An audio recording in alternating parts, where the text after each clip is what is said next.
नमस्कार मित्रांनो, ओमफो. तर आज आम्ही आलो आहोत मिसळ पाव खायला पुरारला. तर हे बघा मिसळ पाव. तर आम्ही मिसळ पाव खायला आलोय. खूप माझे मित्र आणि हे माझे मित्र. आम्ही ग्रुपने आलो आहोत ओमफो. आणि मिसळ पाव खूप टेस्टी आहे. जर तुम्हाला मिसळ पाव खायचा असेल तर तुम्हाला थांबा, ॲड्रेस सांगतो मित्रांनो. तर हा आहे पुरा रोड. तर पुरा रोडवरून हा हॉटेल तावरा, इथे आम्ही आलो होतो पावभाजी खायला.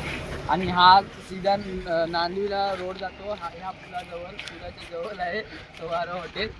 तर तुम्ही नक्की ट्राय करा मिसळ पाव. इथे एकदम कडक ओमफो.